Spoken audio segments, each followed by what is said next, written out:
Bloomberg Audio Studios. Podcasts, radio, news. Let me tell you, we have a new star. A star is born, Elon. Pumped up on Mars juice and ketamine. He is the Thomas Edison plus of our age. Probably his whole life is from a position of insecurity. I feel for the guy. I would say 98% really appreciate what he does, but those 2% that are nasty, they are out there in full force. We are meant for great things in the United States of America, and Elon reminds us of that. We don't have a fourth branch of government called Elon Musk.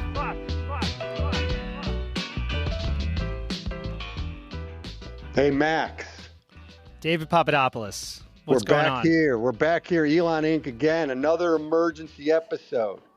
I love it. Two emergencies in one 24-hour period.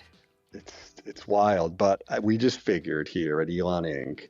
That it's just happening too fast and furious to not be back in your feed again here on Friday, because, after Max and Josh Green recorded early yesterday afternoon, the hits just kept coming. Max, the only thing that I regret yesterday as I was watching this all happen and go down is at my desk in the office, I only had one bag of popcorn with me. That was at least a 5-bagger.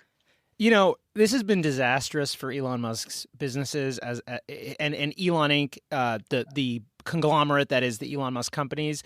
But for X, I got to say, a lot of great content. I mean, I'm sure the traffic is looking good. I think the Grok usage is undoubtedly off the charts. And until that license is pulled from them, which I suspect will happen any minute, man, it's got to be, the numbers got to be way up. All right. Any event, bring our listeners up to speed on what transpired after yesterday's recording. Yeah. So when we recorded yesterday, we were in the, as you heard, we were in the throes of it. By the way, Dana Hull, who I am dying to talk to, she's still out. She's on vacation these past 2 days. Jesus. So, but anyway, we were reacting in real time, and in that moment, it was really just unfolding. You had Trump, giving what I think, in retrospect, I'm not sure if I said this at the time, was like for Trump, a relatively gracious, obviously he was criticizing Musk. He was saying, I wish he wouldn't attack the big, beautiful bill, but he was also praising him. He was thanking him.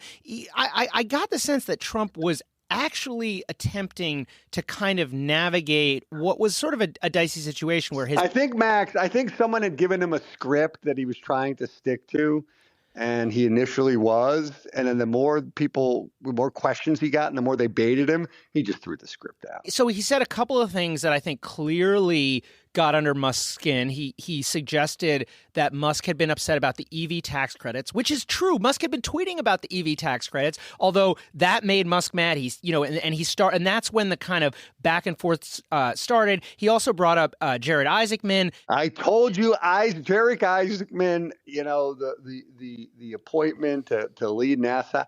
Trump absolutely just flat out said it. Basically, we put a bullet in his head. We took him out back and we decided, this ain't happening. The thing that Trump said, and he kind of almost implied, and I have to go back and listen to the tape, but he kind of almost implied there had been something corrupt about having somebody this close, that it was inappropriate, and that combination of the sort of weirdness of having, a close ally of Elon Musk in this position of power on top of Isaacman's, previous Democratic Party donations. It was too much. Of course, Max, the read-through there is Elon Musk.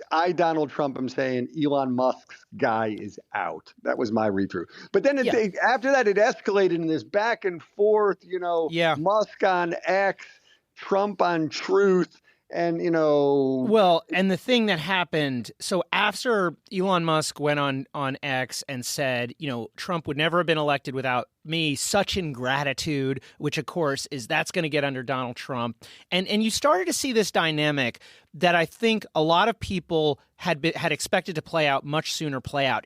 I feel like there had been this kind of quiet sort of conversation going on between the, White House, the grizzled Trump reporters and the grizzled Elon reporters. And you kind of saw it in that conversation I had with Josh Green. Josh Green has been high on this feud almost from the beginning, because if you're if you've watched Donald Trump, you know that he has this tendency to kind of churn through people. You have Josh said it, on various podcasts that I've done with him, two of these alpha guys. And then on the other side, you had the Elon Musk folks like me, people who had followed Elon Musk, had seen him kind of, sort of maneuver himself, change his positions, do pretty much every rhetorical trick in the book to attain influence, saying, hey, he's going to be able to do this.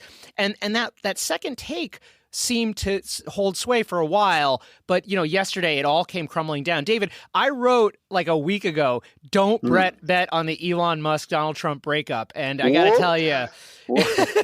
Are we now?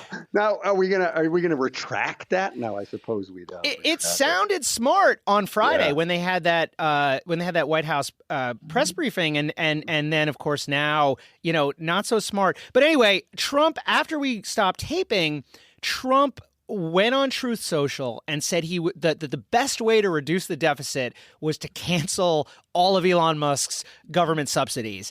Kind of using a line that you had seen some of the left-leaning opponents of the Trump administration pull out, like, hey, if you want to deal with Doge, why don't you stop giving handouts to Elon Musk? And Elon Musk went ballistic. He accused Trump essentially of pedophilia. He said that Trump had been associated with Epstein, and the reason more information about Epstein hadn't come out was because Trump was essentially covering it up. Which we should be clear. We have no evidence of any kind. It seems like he was just shooting from the hip. He suggested that Trump should be impeached and replaced with J.D. Vance. He also, and I think in a way, this was like the craziest one. He said he was going to unilaterally cancel the Dragon spacecraft. The Dragon spacecraft is how the U.S. government gets to and from the International Space Station. We talked about those astronauts, being, whether or not they were stranded up there, but the astronauts that were up there, and they needed a SpaceX spacecraft to bring them down. Musk was saying, fine, you don't like me, you don't want to deal with me, program's canceled. He tweeted, go ahead, make my day. And then you saw people in Trump world saying... Little Dirty Harry. Totally. And you saw people in Trump world, Steve Bannon, suggesting the government should nationalize SpaceX. And honestly... If that dispute went much further, I think you would have seen other folks say that. You look at what conservative lawmakers. The problem that Elon Musk has now is he carved out this like maximalist deficit hawk position, which I think would have been okay. It would have been like a public negotiation with Trump over what's in this tax bill.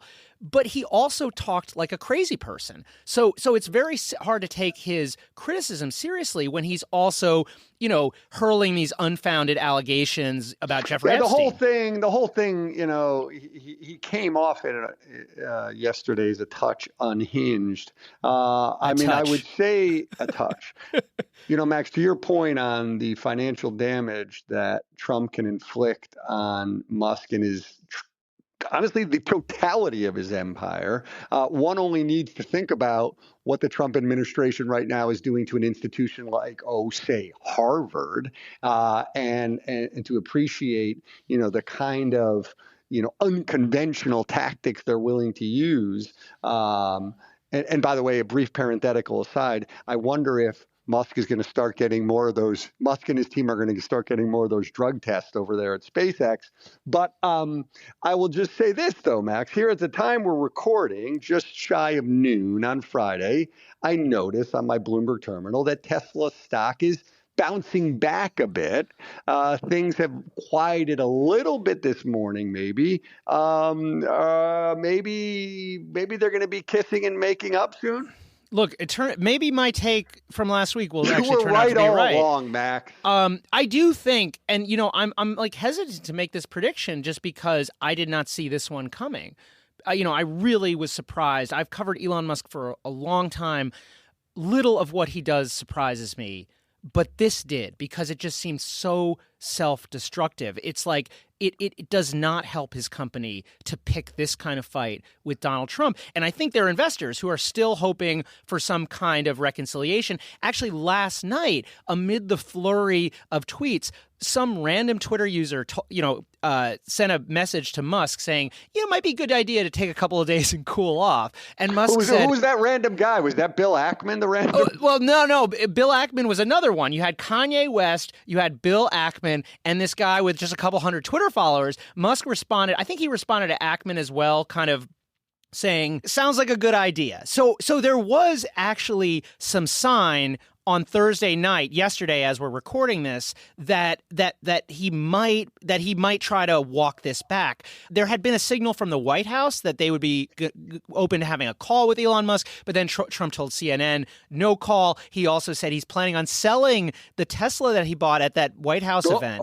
And so the standoff continues, although I think Musk, if he's trying to help himself and his companies, will try to find a way to de-escalate. I think it's going to cost him some humiliation. He's going to have to eat crow. It's also going to cost him, I would guess, a substantial campaign contribution or a contribution to Donald Trump's super PAC. Yeah, because as much as Trump has to lose here, potentially, I think it's pretty clear that it's a more dangerous game for Musk. Musk has more to lose.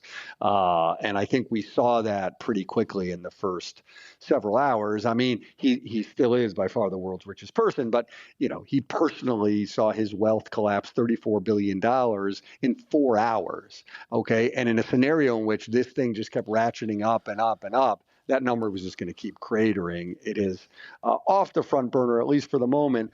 Well, listen, we are definitely going to be back in your feeds next Tuesday for a regular weekly show. But in the interim, Max, anything our listeners should be, alert for? Two things. One is the robo-taxi launch supposedly is going to happen as soon as next week. We'll see, right? It wasn't shaping up to be some kind of blockbuster. We'll see if they go through with it, if they try to use it as a way to change the channel, or if they decide, hey, better to delay this. We have kind of an excuse to delay it even. The other thing, and I think this is really important, Tesla investors, I still think it's unthinkable that they would replace Musk. And we've talked about this a lot, just because of the way the shareholder base is, just because of the way the board is constructed. They are going to give him the benefit of the doubt to the extreme. But in my own conversations with Tesla investors, including bulls, you're hearing a change in tone, and you're seeing it in some public comments as well. Not like, hey, we need to get rid of Musk, but kind of a return to where we were a few weeks ago when they were asking him to return to his companies. I think that we are not that far from more investors sort of speaking out if this doesn't de-escalate quickly, because Tesla is just in an incredibly difficult position where it's already alienated its left-wing fan base. It's in danger of alienating its right-wing fan base. So that's something I'm going to be watching this weekend. If something big happens, of course, David, you and I, we're going to do this again. I mean, I will, if that happens, I will stop for a few minutes watching and betting on this weekend's horse races, and we'll do this, Max. We'll absolutely do this. My parting shot is, I think they need to bring back the Twitter sitter, and that would certainly help. Okay, that would probably be a big help. Max Chafkin, thank you, sir. Thank you, David. See you soon.